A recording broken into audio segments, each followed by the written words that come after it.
За сайн бацхан уу. Бүгдэндээ миний өдрийн мэндийг хүргэе. За Apex Capital-ын зүгээс бэлтгэсэн бичлэг эхлэх бэлэн боллоо.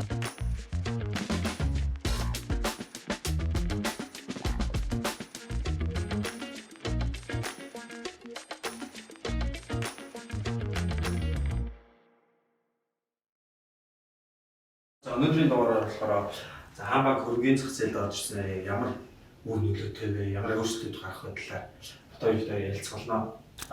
Нэгдүгээрт хөрөнгөний зах зээлийн үнэлгээ бол маш өндөр хэмжээгээр нэмэгдэж байгаа. За 18 онд бол манай Монголын хөрөнгөний зах зээлийн үнэлгээ маань 2.5 их найдтай байсан бол 22 оны эцсийн байдлаар 689 их найд төгрөгт хүрч ирнэ. Энэ хугацаанд 2.4 дахин өссөн.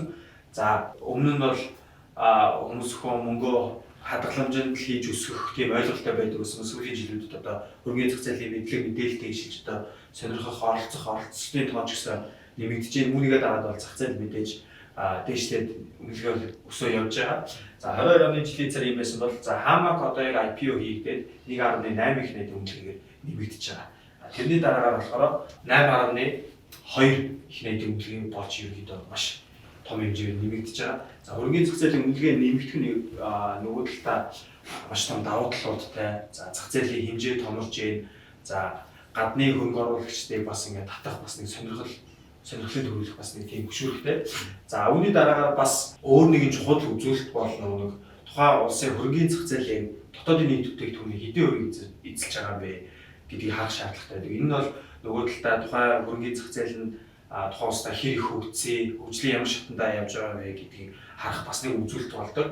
За хаан банкны дараагаар болохоор хөрөнгөний зах зээлийн үнэлгээ дотоодын нийт бүтээгдэхүүний ерөнхийдөө яг өртсөн байдлаар тооцоолж үзэхэд нэг 15.6% хүргэж өсөх тийм боломжтой болсон тийм юм байна.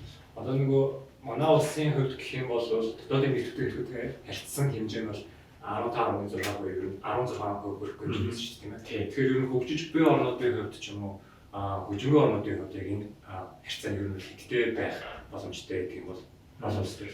За яг нэг яг сүүлд санхүү зохицуулах хорооноос гаргасан одоо яг FTSE Frontier Market гэдэг одоо яг манай улсын зах зээлийн тийм статистикс. Тэн дээр ерөнхийдөө бол ингээд 10-аас дээшлээд ерөнхийдөө 30-аас 40 хооронд бол яг хөгжиж буй орнуудын зах зээлийн тийм статистик байд юм билээ. Бүр өндөр хөгжилтэй орнуудыг авч үзвэл бас нэг шал ондоо тоо гарч байна. Тэгвэл ерөнхийдөө энэ 16% хангалттай юм уу тий? Ингээд энэ хүрээ зогсчих юм уу? Цаашаа өсөх потенциал байгаа мó гэдээ харах юм бол за одоо энэ дээр за түрүүний яг хэлсэн хөгжиж буй орнууд тий манайхад одоо арай хөгжлийн түвшинд ойролцоо орнууд гэвэл одоо Шри-Ланка, Казахстан энэ явж байна тий. За эдгээр бол ингээд ерөнхийдөө нэг 30-аас 30 орчим төгрөг дотор ингээд явж байна. За тэгээд дээшлээд өндөр хөгжилтэй орнууд тэгвэл ямар хэмжээнд зах зээлийнх нь үнэлгээ дотоодын нийт бүтээгдэхүүнээ эзэлж байгаа юм тий. За манай урд туршилтыг авч үзье 65%-тай. За Их Британи за мэдээж нэг хөрөнгөний зах зээл нэлээд өндөр хөгжсөн Япон, Америк гэх зах зээлүүд одоо Америкийн хувьд жишээлбэл одоо 193%. Тэгэхээр бол бараг дотоодын нийт бүтээгдэхүүнээ ерөнхийдөө хөрөнгөний зах зээл ингээд дабл таа. Тэгэхээр маш өндөр хөгжсөн тийм зах зээл гэж харж болохоор байна. За энэ дээр бол 20 оны Дэлхийн банкнаас гаргасан судалгаанаас харж үзэхэд ерөнхийдөө энэ харьцаа үзвэл дунджаа нэг 133-тай гарсан юм байна. Тэгэхээр эндээс харахад бол ер нь бол манай цаашаа зах зээл хөгжих шаардлагатай шүү дээ. Ер нь бол дунджаас дээр бараг 10 дахин гараад байна. Тэгэхээр сэний нөгөө яг яригдсан нөгөө зах зээлийн үнэлгээ гэж яригдж байгаа шүү дээ. Тэгэхээр энэ бол хөрөнгөний зах зээлийн үнэлгээ гэдэг нь яриад байгаа. Гэхдээ яг их хамгааллын шинжилгээс сумаар л та хөрөнгөний зах зээлийн хэмжээ маань ер нь санхүүгийн салбарт яг ямар хөө байр суурийг эзэлж байна тийм ээ. Одоо ингээд бид нөгөө банкуудын IPO байвал хүлээлттэй байгаа. Сая бол IPO нэлээд өндөр захиалгын давсан хэмжээгээр хаагдаж байна. Тэгэхээр хөрөнгөний зах зээл маань банкудтай харьцахад ер нь бол хэмжээ нь яг хэр байгаа юм бэ тийм. Ер нь давмгай байдал нь хэр байдаг юм. Одоо энэ банкуд орж ирснээр ер нь бол яг санхүүгийн секторын бүтцэн одоо яг ямар байдгаар үйлчлэгдэх гээд байгаа юм бэ? Олон улсад ер нь яг ямар байдаг юм бэ? За яг Монголын хувьд авч үзэхэд бол ер нь банкны сектор хөрөнгөний одоо нийт санхүүгийн салбарынхаа бараг 90% ерөнхийдөө эзэлдэг. 12 арилжааны банк. 12 арилжааны банк байгаа. Гэхдээ хөрөнгөний зах зээл яг хэдэн нээлттэй компани байгаа лээ тийм. Гэхдээ одоо яг нийт активын хэмжээгээр бол яг санхүүгийн салбар 90%. Ер нь бол нэлээд дөрөв тэргүүлэх явж байгаа. Яг банкуд ингээд нөгөө талдаа хөрөнгөний зах зээлд орж ирэх нь энэ харьцааг бас ингээд тодорхой хэмжээнд бас ингээд арай олон улсын дундастай харьцуулахад нэлээд тийм зохистой харьцааг үргэлж байгаа. За зөвхөн хөрөнгөний зах зээлээс гадна одоо даатгалын салбар одоо сүүлийн жилээр даатгалын зээл өршөө байгаа, банк үсгийн салбар байгаа. За банк үсгийн салбар сүүлийн жилүүдэд бол нэлээд өсөлттэй байгаа. Бас нэг банкны хит ингээд амгаалсан зах зээлийг бас ингээд санхүүгийн салбарыг арай нэг төрөлжүүлж гэх юм уу? Тийм юмнууд ажиглагдаж байгаа. Тэгээд банкуд одоо ингээд зах зээлд орж ирэх мэдээж санхүүгийн салбарын ч гэсэн зохистой харьцаа бас нэлээд тодорхой хэмжээнд олон улстай харьцуулахад дүүцж очиж байгаа болов уу гэж хараад байгаа. Одоо манай хөрөнгөний зах зээлийн үнэлгээ бол одоогоор 6 гаруй ихний төгрөг байгаад байгаа тийм. Гэвч нөгөө талдаа банкуудын маань одоо хадгаламжинд байгаа нийт үлдэгдэл нь бол нэг 13 их 80 буюу хөрөнгөний зах зээлийн одоо үнэлгээнээс дээр 2 дахин ер нь их байх гэдэг юм байна. Тэгэхээр энэ хөрөнгөний зах зээл гэдэг дотор маань та бидний сайн мэдэх Апо, Төмөшүүд, Инвескор, заад мэж нэг төрийн банк болон голомт банк бол ер нь аль үжигээр багтчихсан байгаа. Тэгэхээр иргэдийн одоо Монгол улсын хэмжээнд иргэдийн одоо хадгалж байгаа мөнгөний хэмжээ бол хөрөнгө оруулалтын зах зээлээс 2 дахин их байгаа нэг тийм тоо зөвлөлт байгаа. Тэгэхээр энэ нэг талдаа хүмүүсийн дунд одоо нэг хөрөнгөний зах зээлийн мэдлэг төдийлөн төвөөгүй байгаатай ер нь нэг толгойтой байх гэдэг юм байна. Тэгээд дээрэс нь банкны сектор бол илүү нөгөө арай илүү давмгай байдлаар хөгжиж ирсэн доктортой гэдэг статустай байгаа учраас ийм нөхцөл байдалтай байгаа тийм. Одоо ингээд хамгийн том банк бол Хаан банк IPO хийж хөрөнгөний зах зээл нэгдснээрээ одоо иргэдийн дунд ч гэсэн зөвхөн хадгаламж гэдэг ойлголт бус хөрөнгө оруулалтын бусад опшнууд тийм. Яагаад та хадгаламжаа Хаан банкнд хийдэг бол Хаан банкныхаа хөлцөөг авч тийм. Тэндээс нотлох шинжилгээ өгч ч юм уу хашиг өсөлтөө өгж хүртэж бас болохгүй тийм. Ийм нэг тийм одоо хөрөнгөний зах зээл дээр тийм онцлог үйл явдал бол болж өнгөрлөө гэж юм хараад байна. За тэгвэл Батбаяр шинжээчээс асууя л да. Яг одоогийн тэгвэл хөрөнгөний зах зээлийн нөхцөл байдлыг хэр хэмжээнд байгаа тий ямар банкуд ерөнхийдөө эзлээ явж байгаа гэдэг талаар мэдээлэл өгч.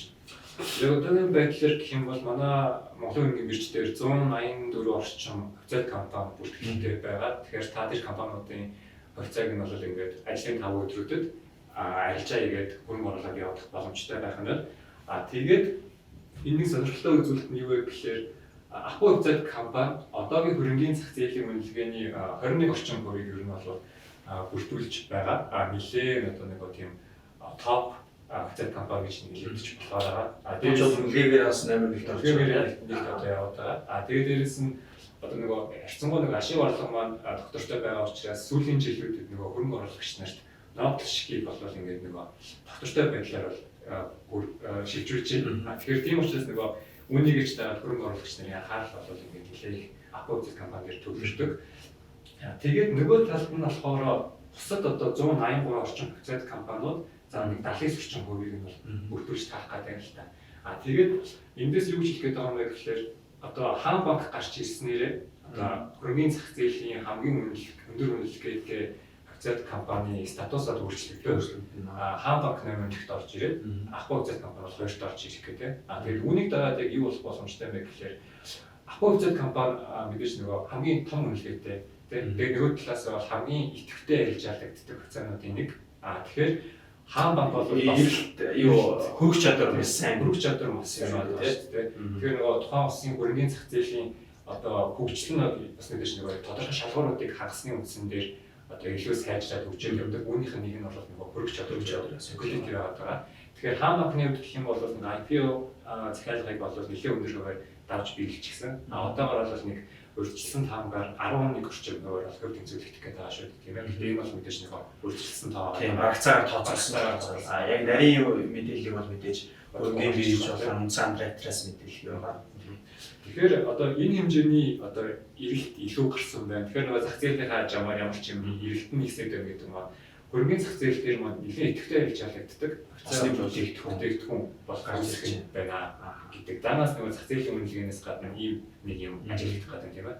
Өмнө нь дурдсанаар 2022 онд хамгийн идэвхтэй ажиллаж ялагдсан буюу олон ажиллаж ялагдсан үнцааснуудыг харах юм бол Апо хувьцаат компани үнцаас 1 жилийн дотор 43.8 сая ширхэг бол ажиллаж ялагдсан байна. За үүний дараагаас өнгөрсөн жилүүдэд сүүлийн жилүүдэд IPO гэсэн CU буюу Central Express CVS компани хувьцаа бол орсон байна л да. Энэ бол юу тоош гэн аваад үзсэн баг шиг байна тийм. Үнийн дүнгээр бас аваад үзүүл энэ дээр бас өөр компаниуд орж ирэх баг. Гэтэ яг хуу стил апу бас нэлээд хавцааны ханшин өндөр болохоор бас энэ үзүүлэлт дээр ч гэсэн бас тэргүүлэх хэмжээнд гараад ирэх хаа гэж бодож. Жишээлбэл нөгөө компаниуд маань хавцаа хуваах гэдэг нэг ойлголтод аяг их гарч ирдэг. Хөрөнгө оруулагч нар тэрийг юу гэж харах ёстой юм бэ гэхээр одоо тухайн компани маань өөрийнхөө үнцаасыг илүү идэвхтэй арилжаалагддаг байхыг хүсэж байна гэдгийг бид нар ойлгож олно гэсэн.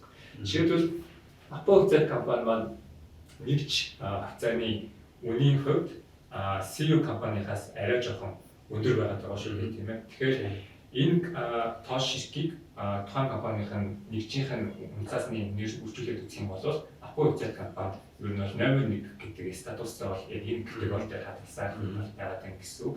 За мөн сүүлийн 2021 оноос хойш гэх юм бол 2 жилийн хугацаанд хөрөнгөний зах зээлийн хувьд бол нэлээд өсөлттэй жил байгаад байгаа. Үүнийг юунаас харж болох вэ гэхээр зөвхөн нөгөө хавцааны одоо арилжаалагдсан үнийн дөнгөөр бол харж чадаад байна тийм ээ. 2020 онд гэхэд ер нь одоо зах зээл дээр нэг жилийн хооронд 148 тэрбум төгрөгийн арилжаал анхдагч одоо хоёрдогч зах зээл дээр өснө жишээтэй. 2018 оноос хойш корона хүртэл нэлийн уурсан үзүүлэлт байсан шүү дээ. Тэгэхээр энэ үед бол нөгөө яг эдийн засгийнхаа одоо хуулиар дамжуулаад хүмүүс өргөний зах зээлийг арай ч сонирхгүй байх ч юм уу тийм. Иймэрхүү мэдээж нөгөө эрсдэлтэй зах зээл рүү орохыг хүсээгүй байгаа юм бол юусэн байж болно. Нөгөө талаасаа компаниудын хувьд гэх юм бол нөгөө капиталын бүтцээ сонгохдоо бид нөгөө өрөөр санхүүж юм эсвэл хавцаа гэдэг сонголтууд нь илүү нөгөө өрөөр санхүүжлах байдал нь бол нөгөө тавгайсан байж бас талбайтай гэсэн. Тэгээд 2021 оноос гэх юм бол нөгөө хөрөнгөний зах зээлийн маань давуу талыг илүү нөгөө нэг бол хөрөнгө оруулагч, нэг бол хавцаа гаргагч талуудаас илүү нөгөө ойлгосон байна л да. Жишээлбэл одоо нөгөө хөрөнгө оруулагч нараас хавцаагаа санал болгоод санхүүжилт хийж байгаа компаниуд ямар давуу тал үүсгэх гэхээр мэдээж нэгт бол нөгөө яг энэ компани IPO-гийн шалгуурыг даваад гараад ирж байгаа гэдэг нь тухайн компани нөгөө засаглал болон санхүүгийн байдал зэрэг олон нөгөө шалгууруудыг хангаж байгаа гэдгийг бол өөрсдөө харуулж байгаа гэсэн. Хоёрд гэх юм бол мэдээж нөгөө капиталынхаа өртөхийн хувьд ямар нэгэн тийм иргэн төлөвлөлт нөхцөлгүй үнэт цаас учраас энэ бол бас нэлээд өөр нэг давуу тал нь болчиход байдаг. Тэгээд 2022 онд бол нэг өсөлтөө хадгалсаар байгаад зах зээл дээр бол 941 тэрбум төгрөгийн арилжаа ахтарч болон хоёрдогч зах зээлтэй арилжаалагдсан байх жишээтэй. Тэгэхээр одоо ч 2023 онд гарчихсан хаан банк бол ингээд сая IPO гэдэг дуусчихлаа. Тэгэхээр энэ өсөлт бол ингээд 2023 онд ч гэсэн бас маркет төлөвлөлттэй байна сайн гэж. Энэ дээрээс бас нэг харахад энд яг ковид болсон. Тэгээд яг манайхчаа хөл хориоч ерөнхийдөө нэг 21 онд хүртэл үргэлжилсэн шүү дээ. Тэгэхээр хүмүүс бас нэг харж байгаа үнцг нь болохоор тэр үед яг coin хавцаар бол гэртээ суудсан хүмүүс нэг өөр бас хөрөнгө оруулалтын ямар боломжууд тий хавцаа, бонд, одоо за крипто ч гэх юм уу зүйлүүдийг судлаад бас ингээд гэрээс арилжаа хийгээд цаа бол ингээд төлөвлөжүүлсэн тий тэрний бас нөлөөлөл нь юм за Монголын гасан койнууд дээр гадаадын койнууд ч гэдэм үү тий бас хөрөнгөний зах зээлд бас ингээд ийм нөлөө үзүүлсэн байдаг гэж харж байна тий ерөнхийдөө бол ингээд хаанбаг орж ирж байгаа нь бас юу хөрөнгөний зах зээл бас нэг сайн бүтээгдэхүүн нэгээр нэмэгдэж байна гэж харж байна. За энийг ерөнхийдөө олон улсын жишээтэй нэг холбооч тайлбарлая л да. За Fortune ингээд 500 топ компани гаргадаг үзүүлэлт байдаг тийм. За эндээс Америкийн 100 компаниг шүүж үзлээ л дээ. Тэгэхээр одоо Америкийн 100 компани 80-аас нь ерөнхийдөө паблик буюу нээлттэй одоо биржээр арилжаалагдаад явдаг юм байна. Тэгээд Монголын харангууд болохоор за энэ болохоор 21 оны жагсаалт байгаа. Топ 100 аж ахуйн нэгжийн ердөө 8хан компани биржээр арилжаалдаг, хувьцааг авч болдог. Тэгэхээр одоо яг хаан банк ингээд топ 4-т ерөнхийдөө ирэмблэгдэж байгаа. Тэгээд топ 4-т компани байгаа нь ингэж орж иж байгаа. Бас нэг хүмүүсийн одоо хувьцааны сонголт бас нэгээр нэмэгдэж байна гэж харж байна шүү дээ. Одоо гадны юг харахад одоо топ хувьцаат компаниудыг авъя гэж одоо шууд бирж рүү ороход шууд нээлттэй байж.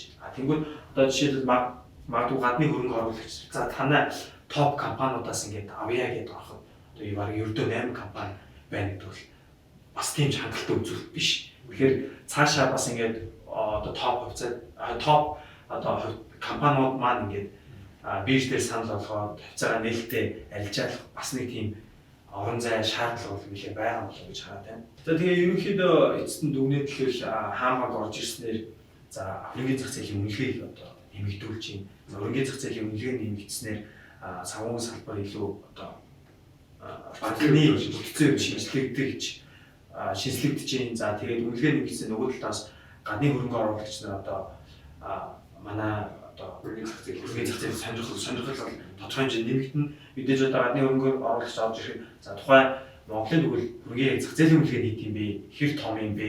Тэ хөрөх чадвар нь юм бэ? Одоо за түрүү бас яригдсан тэ хөрөх чадрын асуудал яригдсан. Тиймэрхүү зүйлүүд ажиглагдана. За мөн тэгээд хөрөнгө оруулагчид нарт маань бас ингээд дахин сагсаад нэг сайн бүтээгдэхүүнээр одоо хаан банкыг бол одоо топ банкны салбарыг тэргүүлэгч болохоор ингээд бас нэлээд өдөртэй сайн хувьцаа байх болов гэж хараад байгаа.